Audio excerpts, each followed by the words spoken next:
नमस्कार।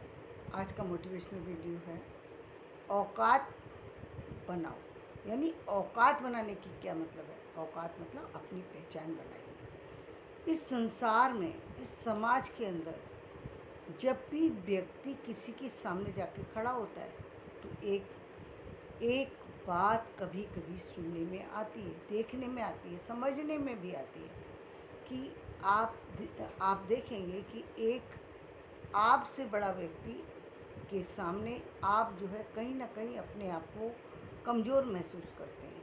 क्यों महसूस करते हैं? क्योंकि आपकी अपनी कोई पहचान नहीं है।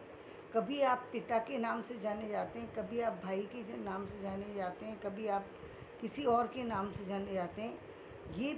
ये जो पहचान है ये दूसरों के द्वारा दी हुई है। ये धन संबंधी पहचान भी हो सकती है, ये आ, जो है शिक्षा संबंधी पहचान भी हो सकती है, ये किसी और तरह की भी पहचान हो सकती है। लेकिन आपकी अपनी पहचान कौन सी है? आपकी अपनी पहचान वो है जिसके द्वारा आप समाज में जाने जाते हैं। वो शिक्षा के द्वारा भी हो सकती है, यानी आपने कोई इतनी बड़ी उच्च शिक्षा ले ली कि जिसके द्वारा आप समाज में एक प्रतिष्ठित व्यक्ति बन गए, यानी समाज में लोग अब आपको लाइक करने लगे। दूसरी पहचान की है धन संबंधी पहचान, जिसमें व्यक्ति जो है वो कहते हैं ना कि इस पहचान को बनाने में एक एक जो है व्यापारी भी इसमें आगे निकल सकता है। ज़रूरी नहीं है वो बहुत पढ़ा लिखा हो, लेकिन वो अपनी बुद्धिमत्ता से वो आगे निकल सकता है। यानी व्यापार में वो किसी भी तरीके से किसी अन्य व्यक्ति से श्रेष्ठ बन सकता है। व्यापार करना हर किसी को नहीं आता। एक व्यक्ति ने सिर्फ जो है डिग्री ले ली, जो हम कह रहे हैं एमबीए कर लिया, एमबीए कर लिया आपने, उसकी सारी चीज़ें जान तो ली व्यापार करने की, लेकिन आप व्यापार कर नहीं सकते। व्यापार करना और व्यापार पढ़ना दोनों में अंतर होता है। इंजीनियरिंग करना और इंजीनियरिंग पढ़ना एक अलग चीज़ है। पढ़ने के बाद असली जो पहचान बनती है वो किससे? कि आपने कुछ ऐसा काम कर दिखाया जो औरों से अलग था, तब आप पहचाने जाएंगे। तो वो एक पहचान है, प्रमाण पत्र है वो आपका। वो जो जिसको हम ये भी कहते हैं कि आपके अंदर कोई स्किल होना चाहिए, वो आपकी योग्यता की पहचान है कि आप कुछ खास हैं, लोगों से अलग हट करके हैं, कुछ खास कर सकते हैं, तब आपकी पहचान बनती है। इसी तरीके से हम कहेंगे कि तो धन संबंधी अलग अलग तरह की पहचान है। इसमें दूसरी पहचान है कला संबंधी पहचान, कि आपके अंदर कोई ऐसी कला है जो दूसरों से आपको अलग बनाती है। वो आपके द्वारा आपने उसको जन्म दिया है। यानी आपके कहते हैं ना कि आपने इतने लोगों को, इतने फिल्मी कलाकारों को देखा होगा, एक्टिंग बहुत सारे लोग करते हैं, लेकिन किसी एक की एक्टिंग को समाज जो है वो स्वीकार करता है। तो वो एक्टिंग क्यों स्वीकारी जाती है? क्योंकि उसमें उसमें आपकी कुछ अलग झलक मिलती है, उसमें आपका कोई एक ऐसी पहचान है जो दूसरे लोगों से आपको अलग बनाती है। जैसे हम इतने सारे लोगों को देखते हैं, हर एक डायरेक्टर को पसंद नहीं करते, हर एक्टर को पसंद नहीं करते, हर एक्ट्रेस को नहीं पसंद करते। नहीं, कोई ख़ास होता है जिसको हम इतना पसंद करते हैं, इतना पसंद करते हैं कि उसकी मूवी आ जाए तो हम बिना सोचे समझे, ये बिना ये जाने कि उसका नाम क्या है, हम पहुंच जाएंगे। इसी तरीके से कुछ राइटर हैं जिनकी चीज़ों को हमें कोई बताने की ज़रूरत नहीं है। प्रेमचंद ने क्या किया? प्रेमचंद के नाम को जब प्रेमचंद थे तब शायद उतना नहीं जानते होंगे लोग जितना कि लोग अब जान रहे हैं। तो इसका कारण क्या है? क्योंकि इसमें जो लेखन है इसमें पहचान बनाने में टाइम लगता है। दूसरी बात, यदि आपके जाने के बाद भी आपकी पहचान बन गई, ये बहुत बड़ी बात है, क्योंकि हर किसी की पहचान नहीं बनती। वो पहचान किससे बनी? उनकी राइटिंग से। जब लोगों ने उस चीज़ को पढ़ा तो समझा कि देखो कितनी बारीकी से इन्होंने उन समाज के उन पक्षों को उभारा, उन परिस्थितियों को उभारा, उन स्थितियों को उभारा जो समाज के अंदर दिखाई देती हैं। तो उन्होंने बार बार, प्रेमचंद जी ने बार बार यही दिखाने की कोशिश की कि समाज की स्थितियाँ कैसी हैं, कि समाज में एक ग्रामीण व्यक्ति का जीवन किस तरीके का, किस तरह की आर्थिक स्थितियों से वो गुजर रहा है। वहाँ यदि हम किसी चीज़ की बात करते हैं तो वो उनको समझ में नहीं आती। लेकिन ये समाज जो है ये कहता है कि अपनी पहचान बनाओ, तब हम तुम्हें स्वीकारेंगे, अन्यथा हम तुम्हें नहीं तो औकात सब। तो औकात बनाना ज़रूरी हो जाता है कब? जब आप चाहते हैं कि समाज आपको सम्मानित करे, समाज में आपको भी स्थान मिले, समाज में आपको भी लोग पूछें। तो एक उस तरीके के इसके अलावा पद संबंधी पहचान, कि आपने किसी एक विशेष पद तक आप पहुँचे, वो पद संबंधी पहचान भी आपकी अपनी पहचान है, क्योंकि उसे भी पाना आसान नहीं था। बहुत सारी मेहनत के बाद कोई व्यक्ति किसी पद तक पहुंच पाता है, छोटा हो बड़ा हो, लेकिन किसी भी पद को हासिल करना वो अपने आप में एक विशेषता होती है। यानी ये विशेषता क्या है? पहले तो आपको पूरी एजुकेशन लेनी पड़ेगी, फिर आप उस पद तक पहुंचेंगे। तो वो उसको पाना, तो इसीलिए समाज में उसका भी स्थान है। इसी तरीके से अन्य चीज़ों का भी स्थान है। लेकिन मुख्य बात इसमें समझने की ये है कि व्यक्ति को किसी भी चीज़ में अपनी औकात बनाने की ज़रूरत है। वरना वरना आपने कई बार देखा भी होगा कि समाज में लोग क्या कहते हैं, अपनी औकात में रहो। यानी आप उतनी हमारे बराबर के नहीं है, इसलिए हमारे बराबर आने की ज़रूरत नहीं है, आप वहीं रहिए जहाँ हैं। तो ये जो चीज़ है, ये जो शब्द है, ये बार बार जो है लोगों के द्वारा जो है बोला जाता है, लेकिन मुख्य बात यहाँ पर आपके सम्मान से जुड़ी हुई है। इसलिए व्यक्ति को समाज में अपनी पहचान बनानी पड़ती है। आ यदि हम बहुत पहले चले जाते हैं, यानी बहुत ऐसे समय में चले जाते हैं जबकि हमारे पास ये सिस्टमेटिक एजुकेशन नहीं थी, तो अब हम देखते हैं कि हम जब कबीरदास को सुनते हैं, हम कबीरदास के दोहों को हम बार बार दोहराते हैं। क्यों? क्योंकि उन्होंने यथार्थ पर रचनाएं लिखी। यथार्थ कैसा यथार्थ? उन्होंने सामाजिक यथार्थ पर रचनाएं लिखी। क्यों वो दोहा ही लिखते रहे? क्यों उन्होंने लेखन करते रहे वो? जबकि वो तो एक सामान्य व्यक्ति थे बिल्कुल समाज के, लेकिन फिर भी वो करते रहे लेखन। क्यों?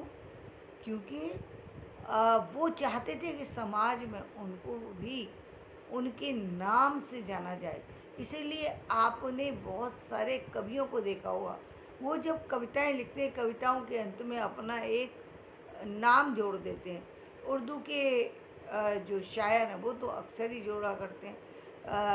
हिंदी में भी हम देखते हैं दोहे के रूप में कबीर ने, रहीम ने अपने नाम को जोड़ने की कोशिश की।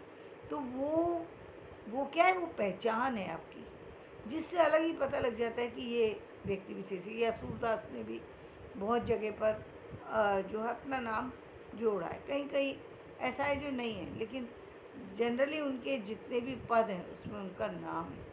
तो ये क्या है कि एक व्यक्ति, एक समाज का ऐसा भक्त जो कि जिसके पास जो नेत्रहीन है, लेकिन उसके बाद भी जो वो वर्णन करता है, जो वो लिखता है, जब वो गाता है, तो वो उसमें पूरी उन चीज़ों, उन बारीकियों को, कृष्ण की को व्यक्त कर देता है जिनके बारे में एक सामान्य व्यक्ति आंखें होते हुए भी नहीं देख पाता। वो आंखें होते हुए नहीं देख पाता कि कृष्ण जो है कैसे चल रहे हैं, कैसे हंस रहे हैं, कैसे बोल रहे हैं। तो ये बारीकियाँ हैं जिसको कि एक विशेष व्यक्ति विशेष तरीके से अभिव्यक्त कर देता है।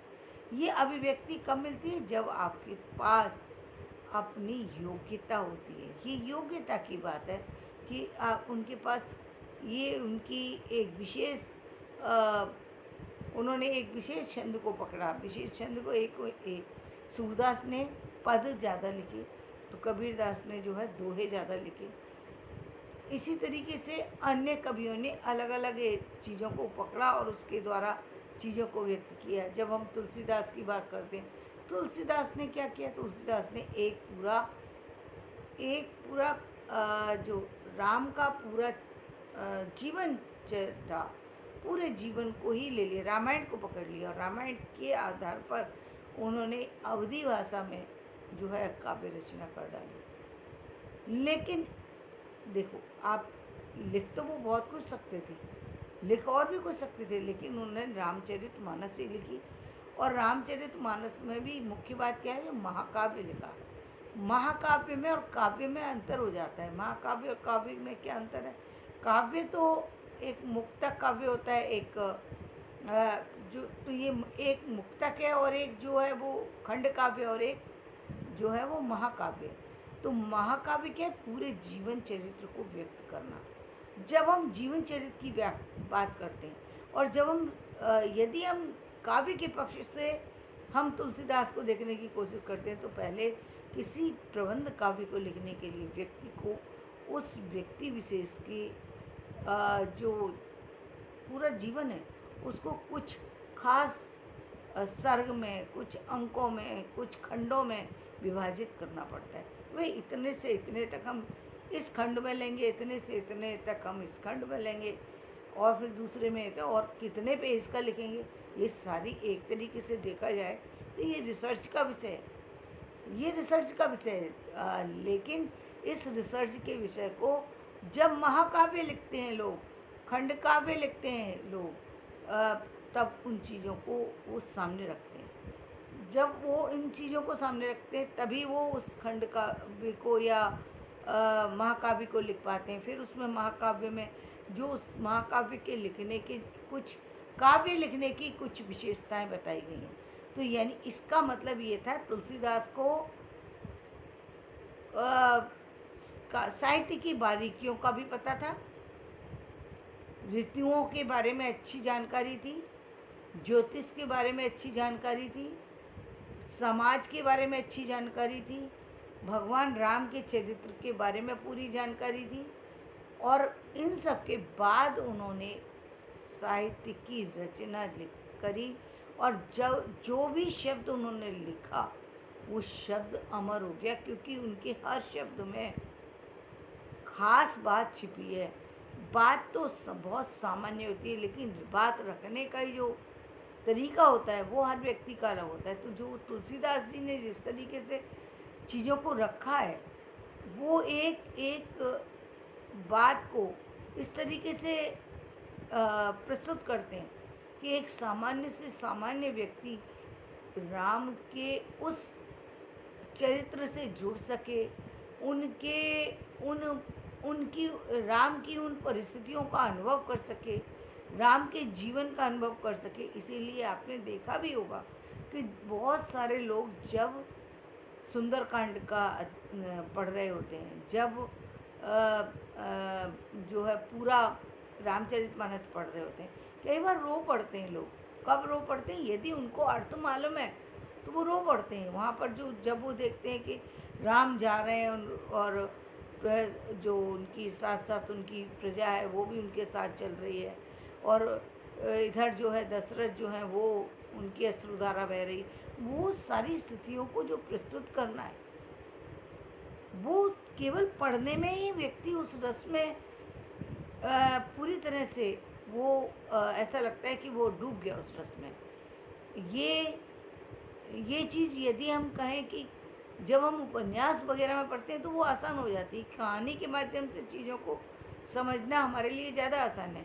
काव्य के माध्यम से समझना इसलिए कठिन है क्योंकि काव्य में स्पष्ट रूप से सारी चीज़ें नहीं कही जाती हैं।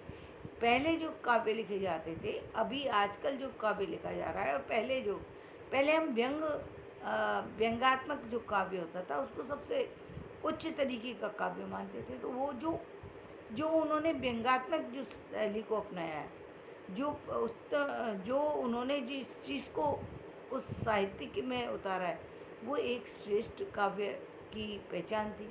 और आज हम अभिधात्मक काव्य की रचना करते हैं जिसमें सीधे शब्द में सीधी बात कह देते हैं। वो सीधी बात इसलिए कहना ज़रूरी हो गया क्योंकि जो बातें हम थोड़ा सा घुमा फिरा करके कहते हैं उसको हर व्यक्ति नहीं समझ पाता, और लोगों तक पहुंचाना बात को ज़रूरी होता है।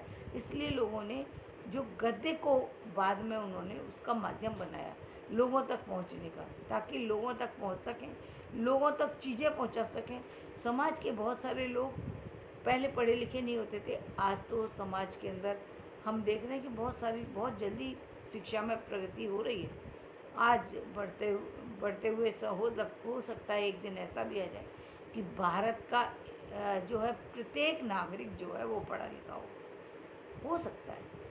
आज से 20 साल बाद ऐसी स्थिति बन जाए समाज की कि भारत का हर बच्चा, हर बड़ा निश्चित रूप से कुछ ना कुछ शिक्षित हो। एक भी व्यक्ति संसार का ऐसा ना हो जो शिक्षा जिसने ना ग्रहण की हो सकता है 20 साल बाद ही भारत के अंदर इतना बड़ा बदलाव हमें देखने को मिल जाए।